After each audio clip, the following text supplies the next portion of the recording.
Mrs. Brown's Boys, you know, that show that's a little bit Marmite. People either absolutely love it or they absolutely hate it. Mrs. Brown's Boys star, sorry for clumsy racial joke. Oh, this actually looks like a lot of the people that argue with me on Twitter. You know what? I'm having fun, so I'm just going to keep saying it until I get told to stop. Have you been in an accident that wasn't your fault? Well then, you could be entitled to compensation. Nobody likes getting lowballed and given the runaround while at their lowest. And I know what it's like to be left stressed out of my mind and buried in paperwork while trying to keep a case moving forward. It is very, very hard. There must be an easier way. Well, Morgan & Morgan, America's largest injury law firm, is there to streamline the entire process so that you can keep up with everything from your smartphone if you become their client. All you have to do to get started is answer a few questions, and then Morgan & Morgan will get the ball rolling with a free case evaluation. And from there, a crack team picked from a roster of over 1,000 lawyers across all 50 US states will take care of the rest. And if having a team of lawyers, paralegals and investigators isn't enough, then 24/7 support is available for more than 6 cohorts of support staff, or almost 4,000 if you're not Rome-pilled. Point is, there will always be someone on hand to answer any questions that you might have.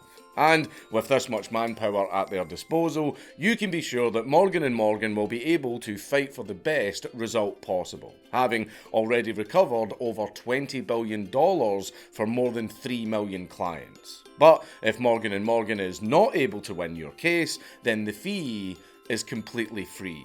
So, if you've been seriously injured, you can check out Morgan & Morgan by going to forthepeople.com/Count Dankula or clicking the link down in the description to get started on your claim.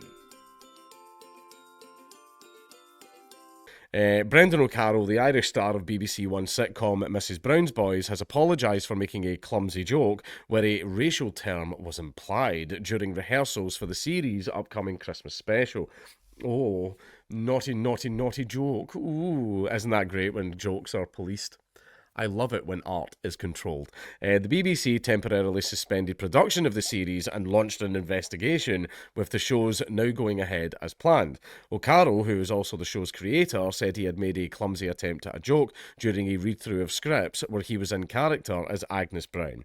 It backfired and caused offence, which I deeply regret and for which I have apologised, he told the Mirror newspaper. Oh no, a joke caused offence.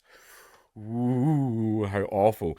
Those present were said to have been left shocked by the slur, the Mirror said, adding they flagged it with the BBC afterwards. The corporation said it acted immediately. So basically, snitches.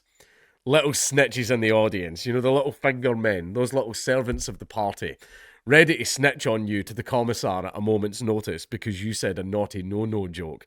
The episodes, filmed in the BBC's Pacific Key Studios in Glasgow, I've been in there, marked the first mini-series run since 2013.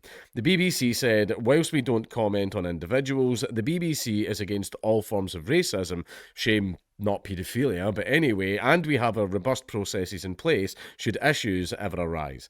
The programme, first shown on BBC One in 2011, has had 4 series and has long been a fixture of the BBC's Christmas TV schedules. It won a National TV Award last month for Best Comedy. The slapstick show stars O'Carroll as a foul-mouthed Irish matriarch who is mammy to her surrounding family and friends who gather for laughter and tears in her kitchen and living room. God's sake. It has a pantomime theatricality to it, featuring shots of the audience and including moments when the actor's corpse, a term used to describe breaking character and laughing, and ad-lib on stage. Yeah, they break characters, they keep in the mistakes and stuff like that, and it is a... Like, I like Mrs. Brown, but I think it's funny. I think it is quite funny. Right, it is boomer humour. It's absolute boomer humour. It is, but... it is still quite funny. Last month at the National TV Awards, O'Carroll told The Sun, "It's hard to believe this Christmas Day episode will be our 50th episode." He added, "I think we're going to be doing another mini-series for April, but whenever the BBC broadcast them." Speaking about the award, he told the newspaper it was tremendous to get this award as our 6th. It's voted for by the audiences and viewers. This is the icing on the cake. It's amazing, he added. Although it is not necessarily a universal hit with TV critics, the show has proven to be an enduring success with its fans. Dick Fiddy, archive TV programmer at the BFI, Dick Fiddy,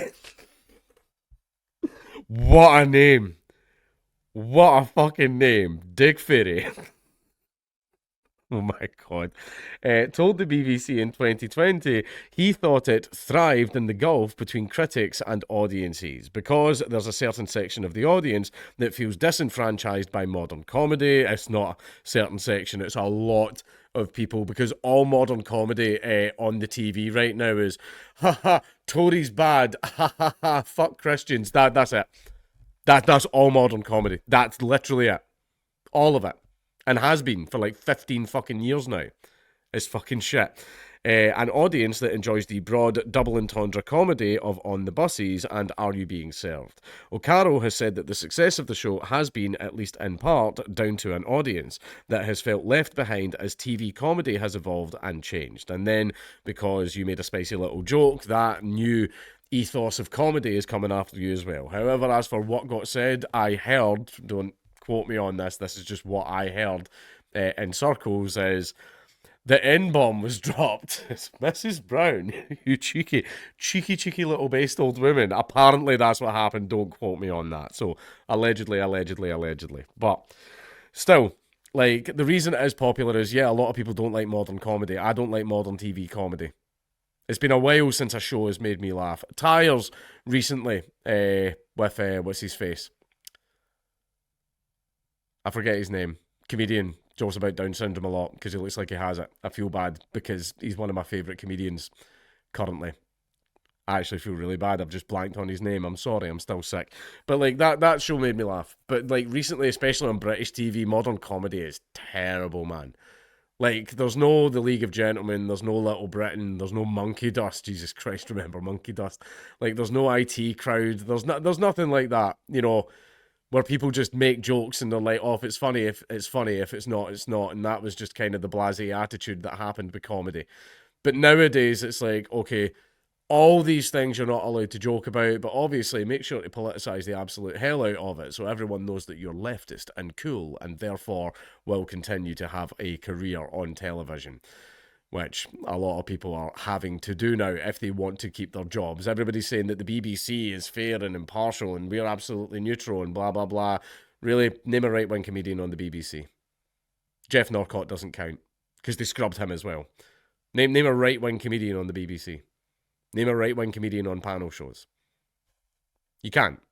So basically, all of comedy, especially in the, you know, big normie sphere, the big mainstream normie sphere, in order to be in it, you must be leftist. You won't get a job if you're not a leftist. Right? There's loads of amazing comedians who are far, far more talented than me. Right? You've got Andrew Doyle, you've got Leo Kers, you've got Darius Davies, you've got loads and loads of people out there. Loads and loads of really great comedians, and those guys that I just named, as far as I'm concerned, are much, much better than the comedians that they've got on most panel shows nowadays, but none of them get a look in because they've got the wrong politics. Basically, if you want to work in the mainstream, you can't be right-wing. It's been completely co-opted by leftism. And basically all your classic shows, especially shows like this, which are only still popular because people don't like modern comedy and they want to opt for a little bit of the classic stuff because that's what they enjoy, even this is going to start getting worked out the door. But hey-ho. Maybe we'll make a comeback one day.